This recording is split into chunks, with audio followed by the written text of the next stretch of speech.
Now, I don't know if anybody has ever figured it out looking at my username, not my username, but at least my username font, my avatar, most of what I've driven around, a lot of my my mid to late adolescent life. I think I like Kingdom Hearts. I love Kingdom Hearts, and I hate Kingdom Hearts. And what we're going to tackle here today is the culmination of my feelings towards it. But, yeah, this is something that has been a project that I wanted to personally tackle for the channel, especially since I finally, through the PS4 1.5 plus 2.5, you know, all those collections, I was able to actually get my hands on a Final Mix edition of this game. I can now do this for the channel. Yep, no need to worry about boring old vanilla PS2 something. So, for those that have been living under a rock for the past 19 or so years, this is Kingdom Hearts. Pretty much what happens when you fuse two sorts of franchises that have absolutely no correlation with each other, and see if it all works out in the end. Yeah, famously, this was, I think it was either at a gaming convention. There was a representative from Squaresoft at the time, as you saw there. They were not Square Enix at the time. And we're going to talk over this. And yeah, I'm just going to say this right now. We're talking over most of this because my experiences with this game is they are very, very protective over their songs that they use, especially when they get an actual popular Japanese singer to write a song and perform it. Not only by the way, fun fact about this intro, how it's also like it was in the trailers and all that, especially floating. Fun fact, the same week this game came out, I believe so, at least they were advertising it on television, my family and I were staying with my grandmother, and what happened? I forgot exactly. We went to Universal Studios, and I was on Slime Time in the background. That's right. That's right. You told us about that, and like, there may be a recording, or there may not be a recording of you, like, actually as a part of Slime Time. Oh, really? Nice. Yep. Huh. It was fun. Good stuff. This series is also a big part of my life too. I mean, honestly, I think it goes without saying that this game has touched our hearts, quote unquote, in some regard. For me, this has been an unholy union. My history with the franchise is that I saw that trailer when I was little, and yes. So anyway, what did you think? I had no idea what you were doing there. Reminds me of my best friend. Don't get me wrong, I understand why people really like this series, and I get that. As a fan of, like, Final Fantasy and Disney, it's not for me. I mean, that's fair. Fully admit it, it is not for me. I mean, that's what we're gonna be. I mean, and so far we're already establishing, like, who does and doesn't like this. Jordy, what is your, like, I guess, general stance on Kingdom Hearts as it is right now? Well, I can say first off, from first impressions when I saw the commercial for this, I was blown away. Like, I saw all these Disney characters on here in a video game with Final Fantasy characters, because I remember my brother actually grew up with Final Fantasy. And I was like, wow, what is this game? And we decided to get it. And then as I looked into it more and more and more, I think it's pretty interesting. Like, you know, I thought the first two games were magnificent, for sure. Hold on. Translator note. Interesting does not equal good. No, it's beautiful it's right now at this moment. Go ahead. I still like it for what it is. It's just a little messy.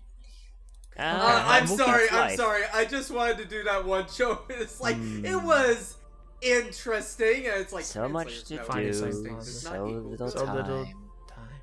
And we'll probably be talking over most of this, Royce. Don't be afraid. Royce, that's enough. You're no narrator in this project. I am no narrator. I know. There's so much. We know that out of all of us here, you're probably the biggest Kingdom Hearts nut of them all. So why don't we get that out of the way, Royce? Tell us your overall thoughts on the franchise.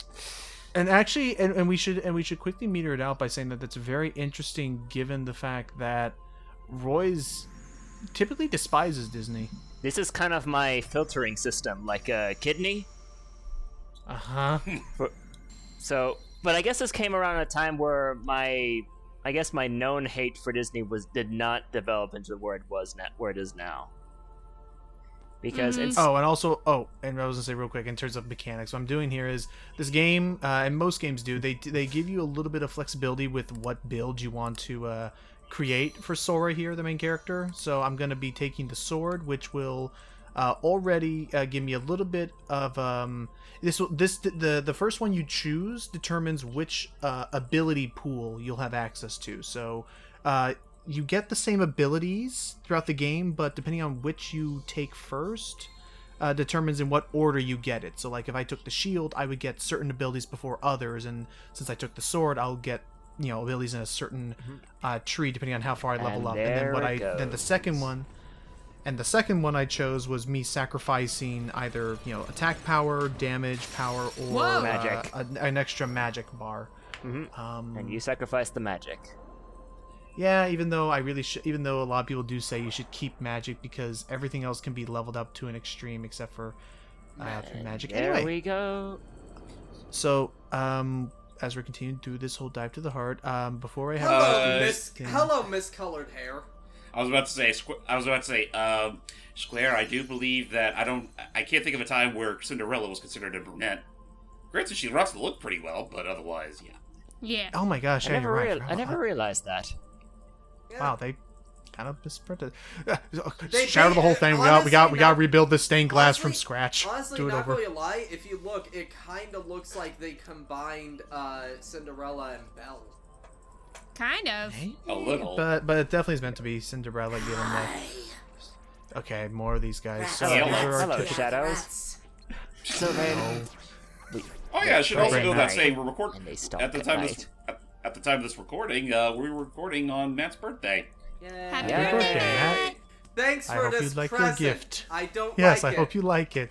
I made him You myself. can't make it. You can't take it back, man. You can't take it Damn back. it!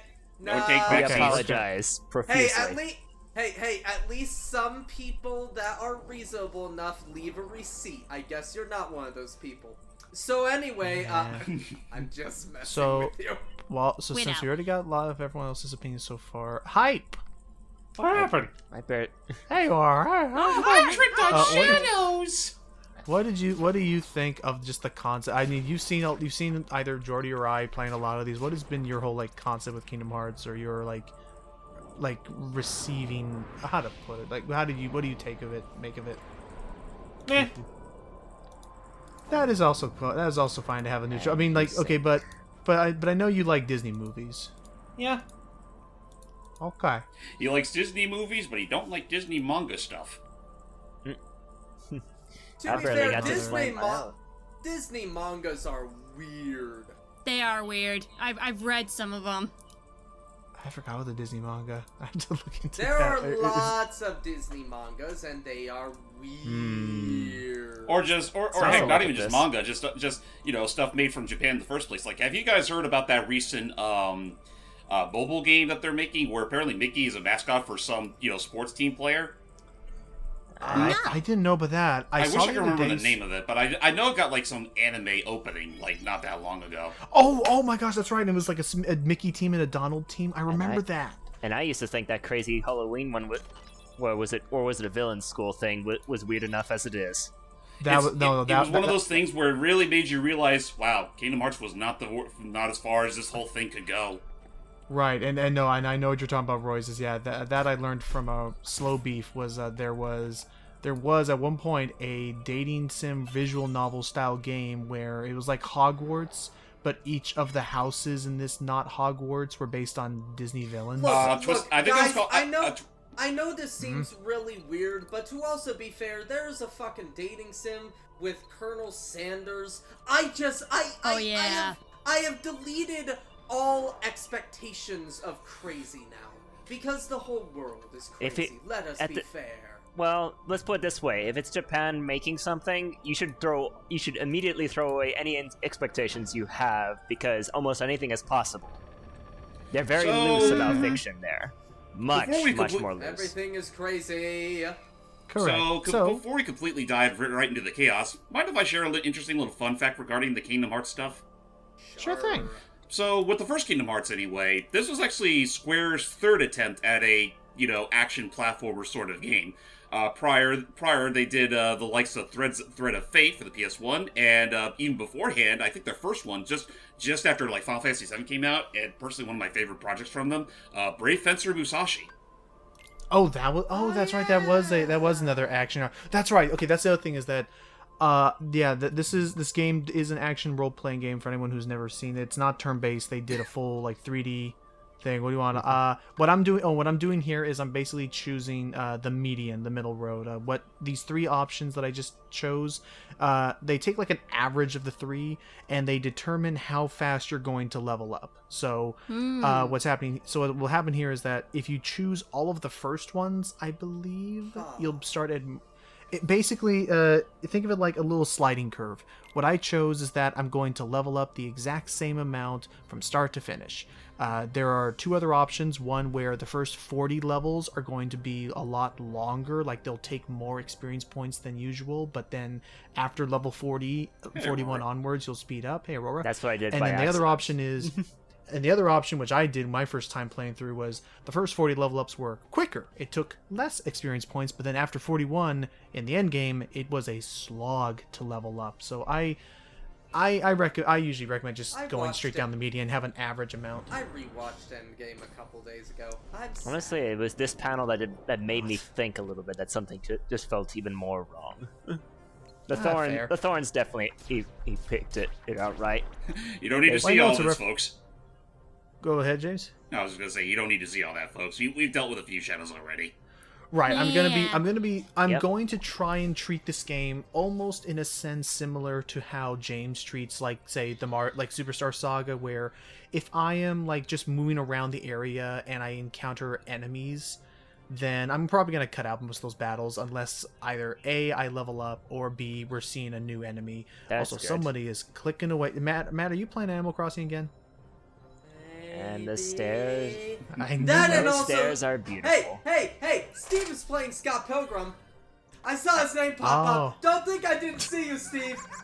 You called him out. My guess is, well, it's also your birthday, so I'll save there. So go. Caution to the wind. Did you just go all the way to slot 99? To guarantee I never saved somewhere accidentally. I didn't mean to, but yeah, let's move on. Okay, wait. I'll take that. Look behind you. Controls. I think I do in a second. All things considered, I do think from a conceptual standpoint. There's no turning back. Well, nope. But from a conceptual standpoint, I do think the Kingdom Hearts brand is, very much like a fever dream in the best kind of ways. It's just an issue that, they kind of start taking it seriously after a while.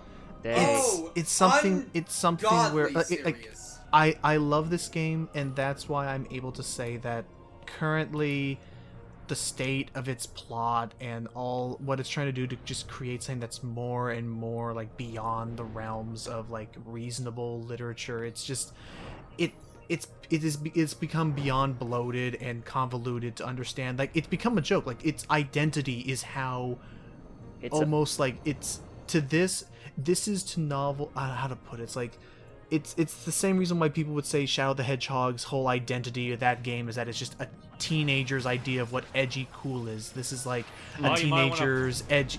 Go ahead. You might want to watch yourself, Logan, because apparently there's this new age of people that, like, because they have such a massive hate boner for Lost World and Forces, they actually go back and decide, you know what, Shadow isn't that bad of a game. Oh dear. I like some facets of it, but its plot is still needlessly cool, and that's what I think this game's issue is. The whole thing the whole thing more or less comes off as pretentious at this There's point. a lot of for me, there's just a lot of imbalance.